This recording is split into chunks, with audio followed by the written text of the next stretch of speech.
oh, sorry, my bad. So how you feeling this morning? I feel like this is more fun than Modern Religious Combat for me personally. The hits are more satisfying. Modern Religious, it doesn't feel like I'm hitting anything, personally speaking. I'm using the word personally a lot. It does not feel like I'm hitting anything. The hits don't feel as they do in Zenless or this or Honkai. It's like even not even like even punishing Graven, no, because okay, you will feel it when you hit your enemies in punishing Graven, and you will feel it when they hit back. See, okay, let me learn. Honestly, what turned me off from Modern Reviews? Two things, two separate things turned me off from Modern Reviews. Number one,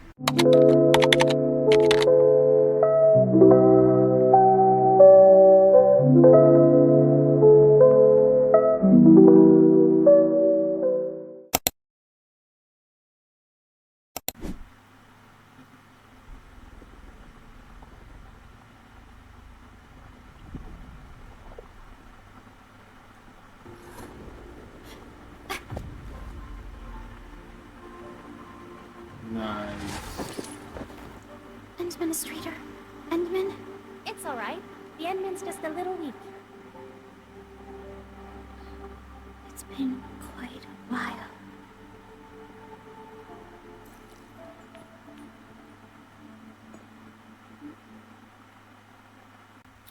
I gotta say right now, this game is really high quality. Like, this game is really high quality. It's alright. We're at a safe place. Like, I'm really trying to talk about this because like it's. I mean, I tried Wuthering Waves, I tried Zenless, I tried heck, I tried all kind of parts, but Golden Grey Raven, Duet Night Abyss, Duet Night Abyss being the most recent of all of them. And like this opening this has been so crisp, right? I think Honkai is the only one that one that's like okay, it's like also it feels like I'm watching an anime rather than just simply playing the game, but like without uh, as polished CGI as you would want. You know, I'm talking about like starting Honkai from scratch, not like the way it is now. But like this has been crisp so far.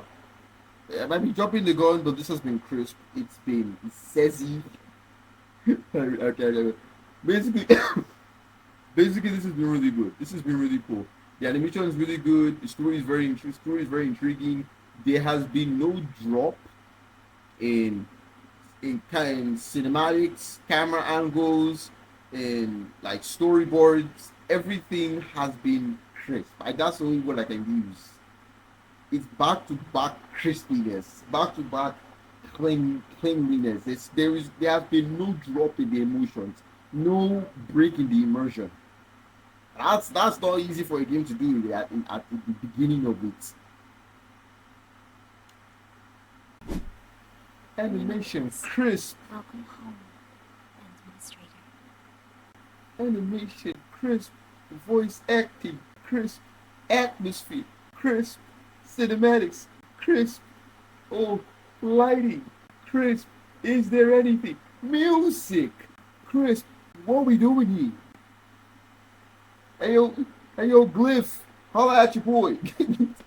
Hey yo, Glyph, holla at your boy.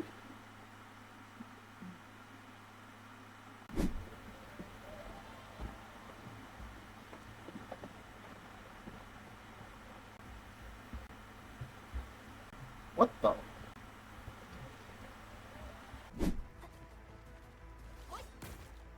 Hey, sorry, my bad. So how you feeling this morning?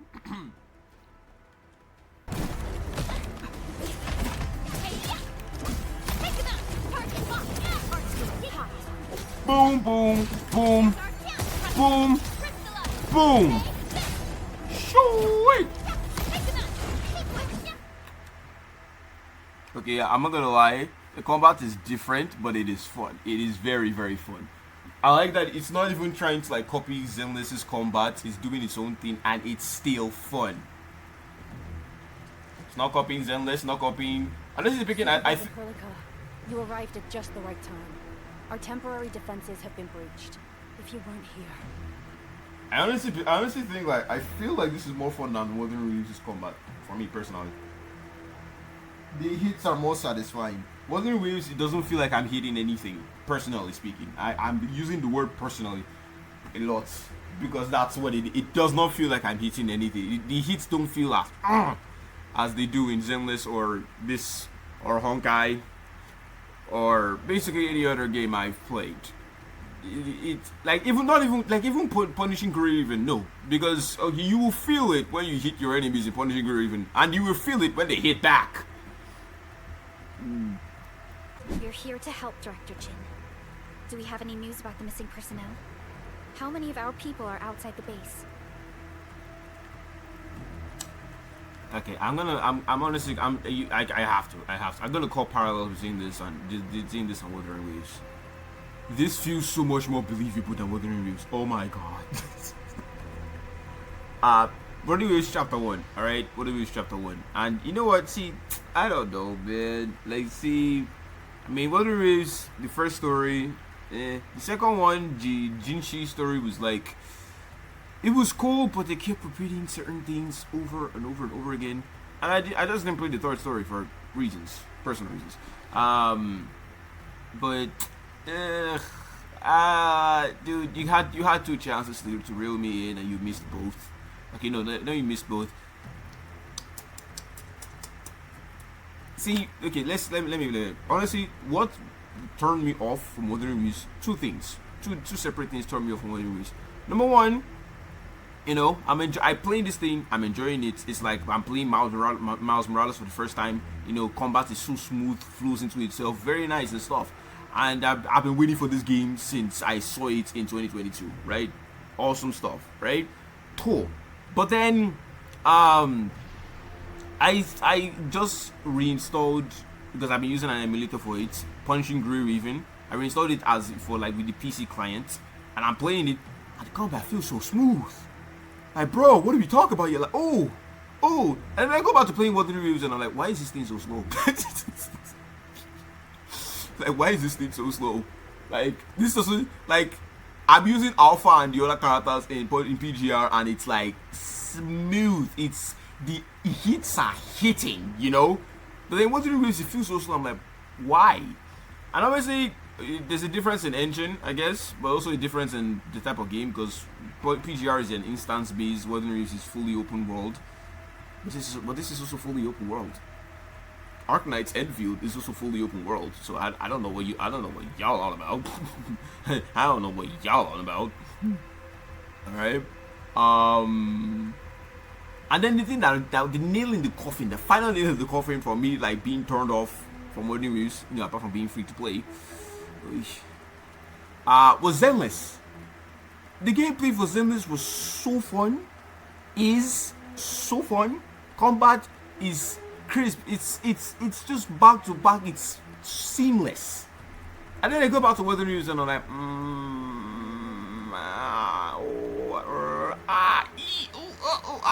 okay, no, we're not doing this anymore.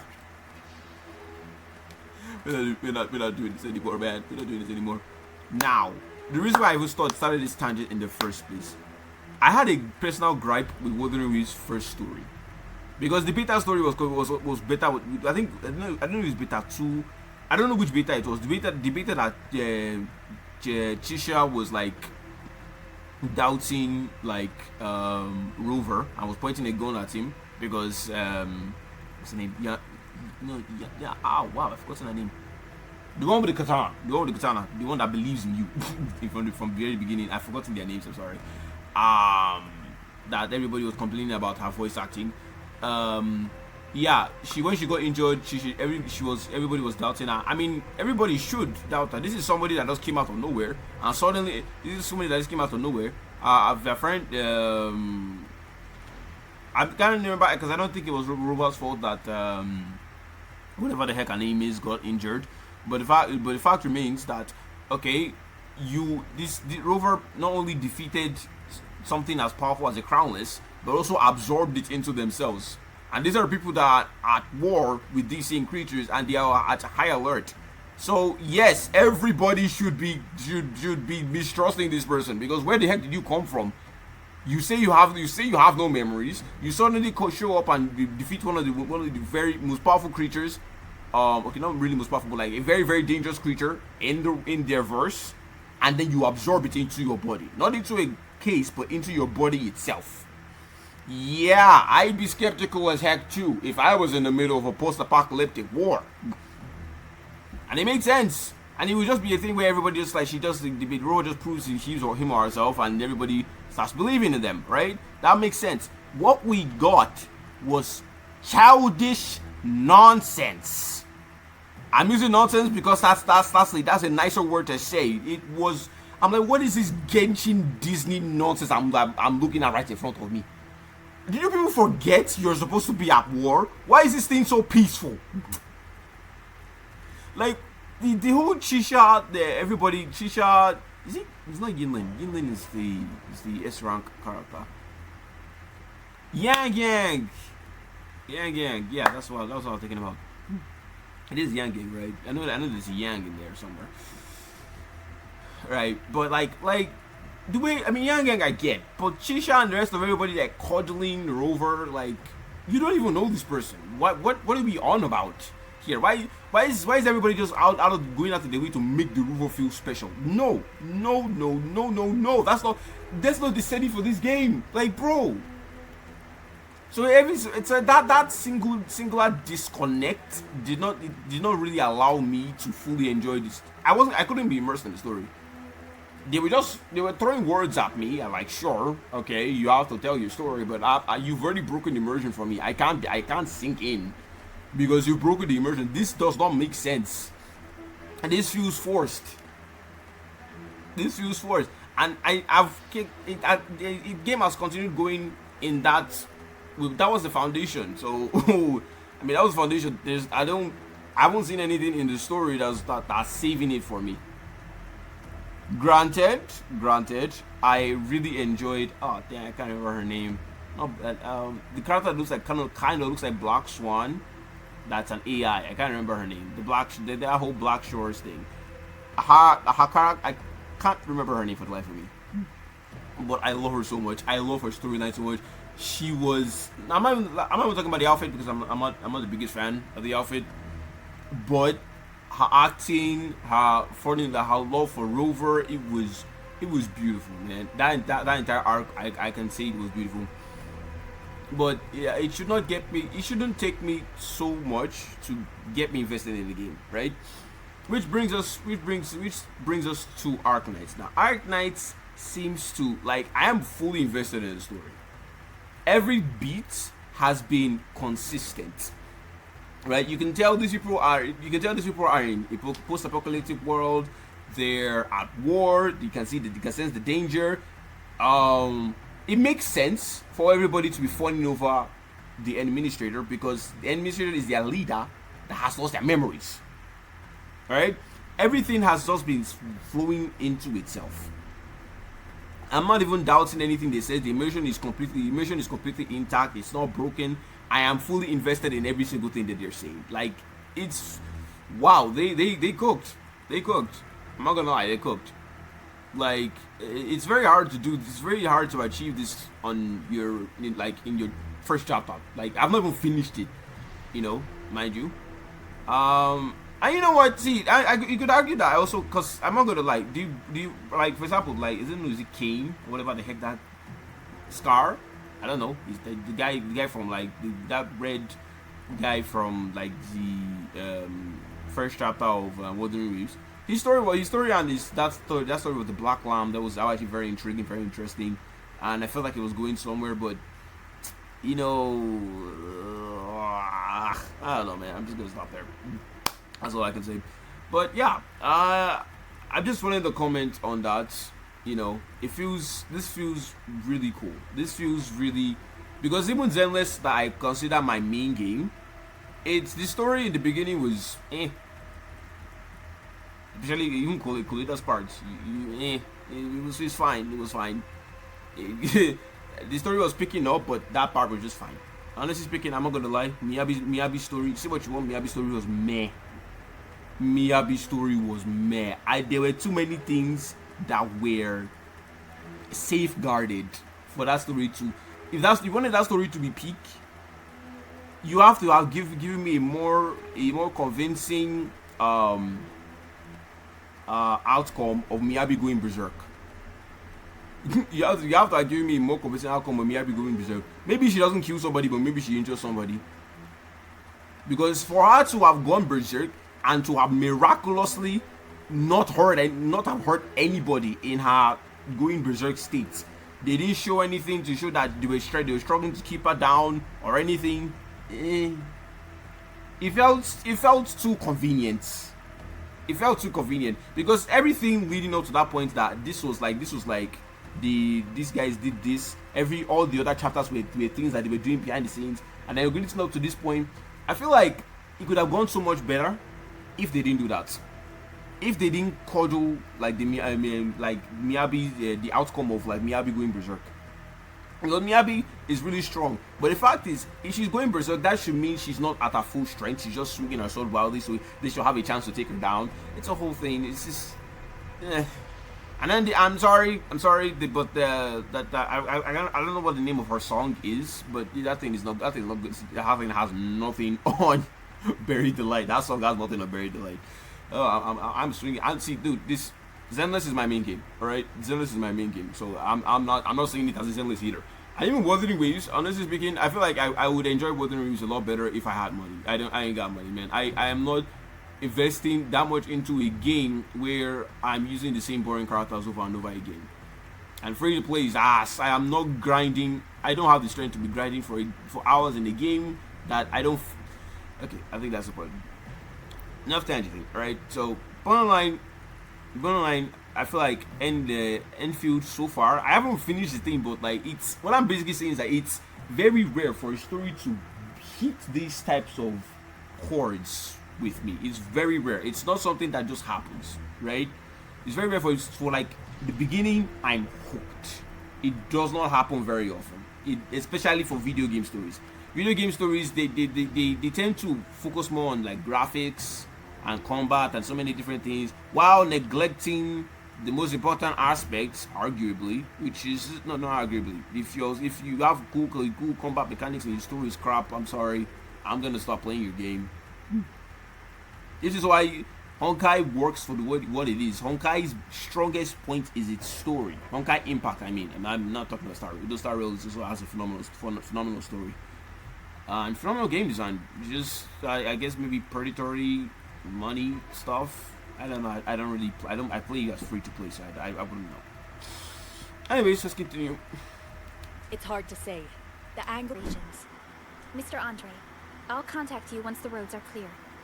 Apologies for forcing you to travel into the wildlands, but we will need your help.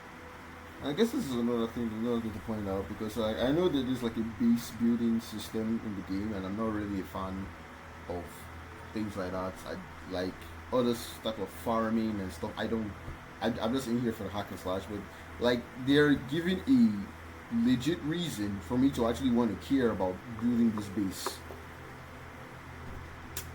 Like, I don't know, man. This is why I don't really take other people's opinions when it comes to things. I try to try it for myself, because 9 times out of 10 their opinions do not match my own. A lot of people hated the Pitch Perfect 2 movie. I loved it. A lot of people, like, my favorite, like, it's just a thing. A lot of things I consider my favorites are things that people have never even heard of, and the things that are universally considered the best are a lot of times meh to me. Or they might actually be good, but I just personally don't like them. Attack on Titan is one of them. Attack on Titan, I can consider it a masterpiece apart from the ending, but I don't necessarily like it. It's like, eh. You know, I've seen a bunch of content creators say that they skipped. Yo, my boy standing on business. Yes. My boy standing on their business. Yo. Right. I've seen a few content creators see that the story was so bad that they ended up skipping it. Okay, maybe something happens. I don't know. Because like so far I'm loving this.